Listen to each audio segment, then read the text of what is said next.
આજે સુરત મહાનગરપાલિકાનું જે પરિણામ આવ્યું છે, સુરતની જનતાએ જે નિર્ણય લીધો છે એ નિર્ણય શિરોમાન્ય. અમે આ ચૂંટણીની અંદર આમ આદમીના લોકોના મુદ્દાઓ ઉપાડી મુદ્દાની રાજનીતિ કરી અને ભારતીય જનતા પાર્ટી સામે મક્કમતાથી આ ચૂંટણી લડ્યા છે. આ ચૂંટણી સમગ્ર વ્યવસ્થાની સામેની ચૂંટણી હતી. આમ છતાંય સુરતની જનતાએ આમ આદમી પાર્ટીને ખૂબ જ મોટા પ્રમાણમાં મતદાન કર્યું છે. આમ આદમી પાર્ટીની ઘણી બધી પેનલો જે છે એ બહુ ઓછા માર્જિનથી અમે હાર્યા છે અને યોગી ચોકના 17 નંબરના વોર્ડમાં આમ આદમી પાર્ટીની આખી પેનલ જીતી છે.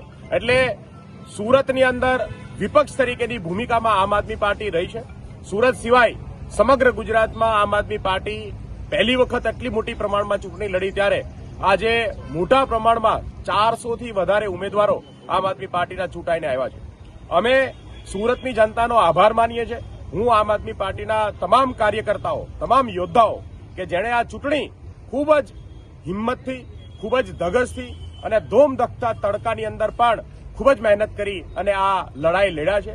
તમામ કાર્યકર્તાઓને સૌને અભિનંદન પાઠવું છું અને આવનાર 5 વર્ષ માટે આમ આદમી પાર્ટી સુરતના મુદ્દાઓને ઉપાડતી રહેશે. આમ આદમી પાર્ટી સુરતના લોકોના અધિકારો માટે લડશે એવી બાહેધરી સાથે સુરતની લોકોની સેવામાં અવિરત અમે કામ કરતા રહીશું.